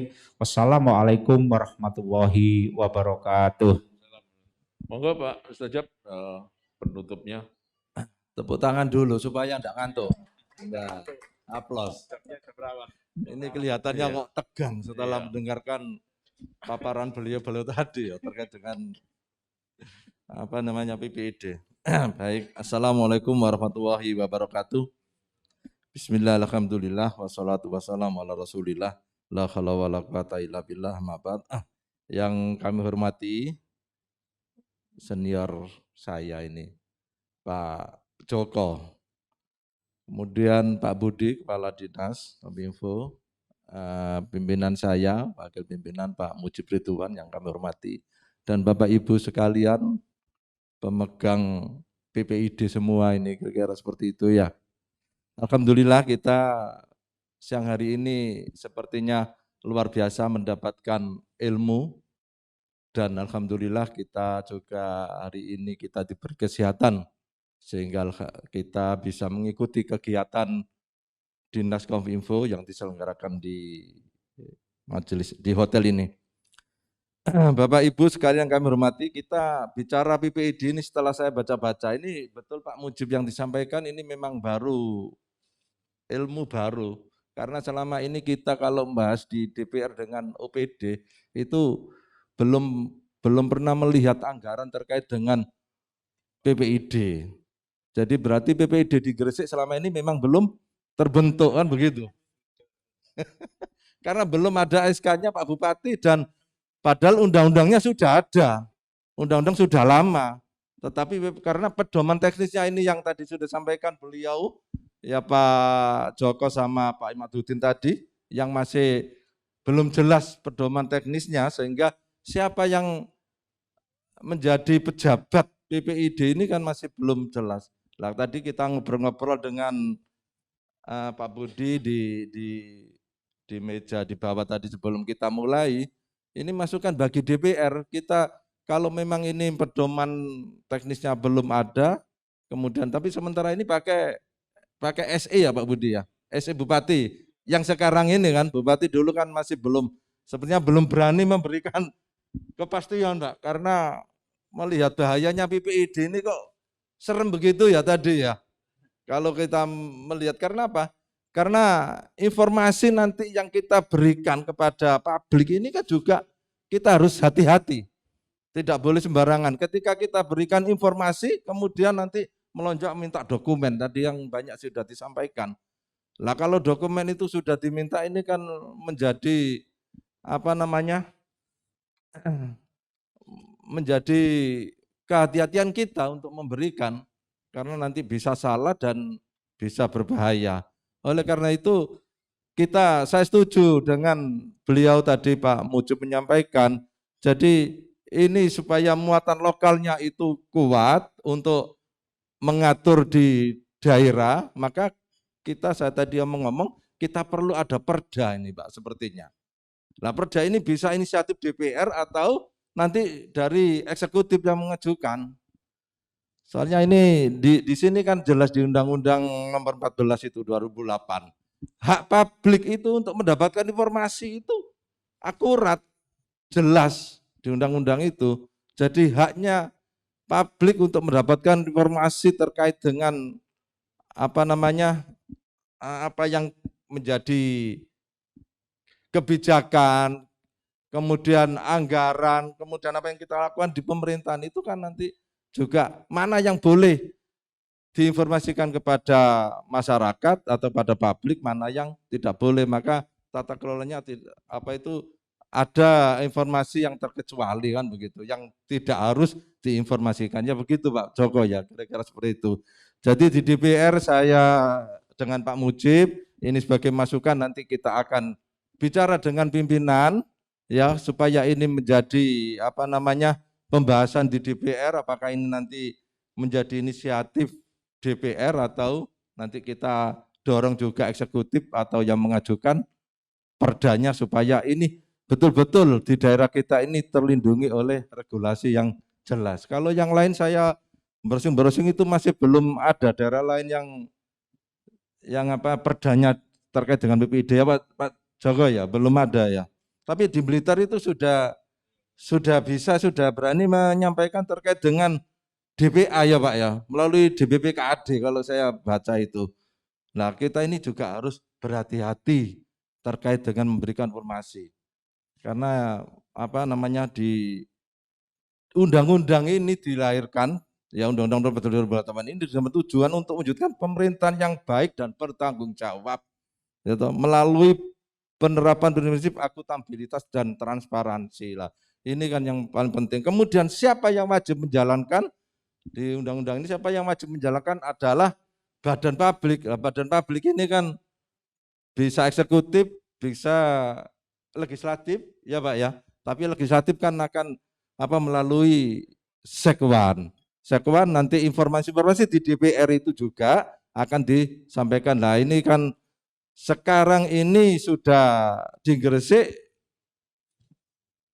pejabat PPID-nya sudah ada di Kominfo sesuai dengan SC Bupati tahun ini, berarti semua informasi itu nanti akan sentralnya ada di melalui Diskominfo ya begitu Pak Budi ya, supaya tidak semua nanti nah, termasuk tadi yang disampaikan Pak Joko, termasuk di desa pun itu juga harus melalui, seharusnya seperti itu, harus melalui Diskominfo juga nanti apa namanya untuk memberikan informasi kepada publik. Jadi tidak bisa nanti LSM atau individu, orang masyarakat itu minta informasi kepada desa, nanti kalau sudah diatur dengan perda itu nanti bisa jelas. Jadi saya rasa itu Pak Budi, kami di DPR akan mendukung dengan PPID yang ada di Kabupaten Gresik, kemudian kita nanti akan kita bahas, kita sampaikan, ini langsung ada pimpinan, ada wakil pimpinan kok. Jadi nanti tinggal disposisinya wakil pimpinan apa namanya untuk perda inisiatif ini di komisi mana, komisi 3 atau komisi berapa ini terserah nanti kita bahas di DPR. Saya rasa itu saja melengkapi pertemuan ini. Yang penting panjenengan semua nggak usah tegang-tegang terkait dengan ada LSM tanya informasi ke sampean, loh bukan hak saya kan gitu aja. Ojo sampean dipaksa dijaluk informasi sampean ke informasi nanti dipecat Pak Budi kok sing anak buah Pak Budi. Kan gitu ya. Baik Bapak Ibu sekalian yang kami hormati, jadi pertemuan hari ini sangat penting sekali. Saya juga bagi saya sendiri sebagai DPR juga mendapatkan ilmu dari beliau-beliau, dan tentu nanti pembahasan kalau perda tentu kami pasti konsultasi dengan beliau atau dengan KAI, karena beliau ini nanti yang mempunyai apa namanya yang tahu semua terkait dengan informasi dan dokumentasi ini. Terima kasih Pak Budi. Terima kasih Pak. Dan ada kurang lebihnya saya mohon maaf. Bila taufiq wal hidayah. Wassalamualaikum warahmatullahi wabarakatuh. Waalaikumsalam warahmatullahi wabarakatuh. Tepuk tangan Bapak Ibu. Nah, untungnya itu kalau kita FGD mengundang Bapak Ibu anggota DPRD itu kan kadang-kadang kita itu biasanya hanya nunggu di hearing. Hearing itu biasanya kan terbatas, hanya fokus itu saja Pak ya. Nah, kesempatan-kesempatan seperti ini kan, oh kita nanti eksekutif ada program baru, pasti akan ada support karena kita ada kesempatan dan beliau juga terinformasi dari pakarnya itu. Kalau kadang-kadang OPD itu menyampaikan kan kadang tidak menguasai secara holistik. Nah, kalau ada pakarnya ini, nah karena di sini ada bagian hukum juga. Nah, Pak Khairul mohon disampaikan ke Bu Kabag Hukum bahwa kalau bisa di pembahasan tahap 2 nanti maksimal ya tahun depan sudah harus masuk lah di Prolegda Bapemperda bahwa ini perlu diatur BPID agar ke depan Gresik itu tata kelolanya dalam rangka semangat Gresik baru yang transparan, akuntabel, ya sebagaimana misinya Pak Bupati itu membentuk pemerintahan yang transparan dan akuntabel itu bisa terlaksana. Regulasinya kan yang penting. Transparan tapi tidak ada regulasinya nanti debatable. Kita sudah terbuka, yang lain mintanya malah suruh telanjang ya. Terbuka kan tidak harus telanjang gitu kan. Transparan itu tidak berarti telanjang. Nah, termasuk untuk ya Bapak Ibu OPD yang lain. Jadi nanti ke depan akan kita tata bersama-sama, tata kelolanya seperti apa sih? Kalau ada permohonan informasi, kalau ada permintaan dokumen. Nah, saya tadi juga baru tahu bahwa informasi dan dokumen itu dua hal yang berbeda, gitu ya, dua hal yang berbeda. Jawabannya juga berbeda. Kadang ada yang minta dijawab lisan oleh tah, itu. Jadi itu berarti tidak boleh, Pak ya, ya harus tertulis gitu ya, bisa permintaan kadang-kadang. Kok ngene tak jawab itu bisa jadi masalah baru itu, khawatirnya malah tersinggung, lalu itu jadi sengketa perbuatan tidak menyenangkan dan sebagainya. Itu jadi itu dua hal yang berbeda. Jamnya sudah masuk pukul 13 kurang 15. Jadi kesimpulannya itu adalah satu, kita akan melanjutkan langkah kita membentuk PPID Kabupaten Gresik yang selama ini belum ada, mati suri. Itu keputusan bupatinya sudah ada, tinggal tata kelolanya. Ya, itu nanti akan kita lanjutkan. Kemudian PPID akan menjadi lebih terstruktur, baik struktur formal maupun tata kerja, tata kelola, pemberian informasi kepada masyarakat. Ternyata website saja tidak cukup. Gitu. Nah, yang kemudian yang ketiga, kita bersama-sama nanti sebelum kita ajukan ke DPRD, Ranperda tentang PPID mungkin akan kita bahas bersama. Termasuk DPID tadi, DDIP, daftar DIDP, daftar informasi dokumen publik yang 8 tadi, itu juga harus kita susun bersama-sama. Semuanya juga wajib memahami. Jadi rekan-rekan yang melalui meeting Zoom yang masih setia, jadi ini adalah keputusan bersama, bukan hanya untuk kepentingan Kominfo, tapi untuk kepentingan pemerintah Kabupaten Gresik secara keseluruhan. Saya atas nama yang memandu acara menyampaikan terima kasih dan penghormatan kepada Pak Joko Tatuko, Pak Haji Mustajab, dan Pak Haji Mujib Ridwan yang telah rawuh memenuhi undangan kami, membuka wacana baru dan menyusun program-program yang lebih terarah, strategis untuk sebagaimana menjalankan undang-undang, karena tugasnya badan publik itu kan menjalankan undang-undang. Undang-undangnya sudah jelas. Dan Bapak Ibu yang hadir dan yang melalui Zoom meeting, saya juga menyampaikan terima kasih masih setia bersama kami.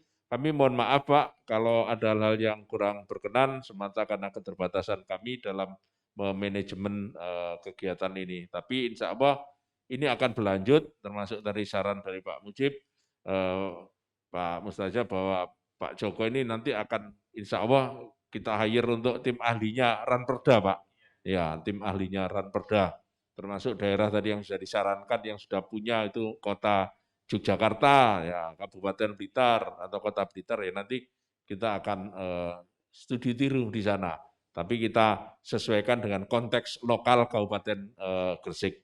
Gitu. Saya kira itu, Bapak Ibu, terima kasih kehadirannya. Mohon maaf atas segala kekurangannya. Wallahul muwaffiq ila aqwamit thoriq. Assalamualaikum warahmatullahi wabarakatuh.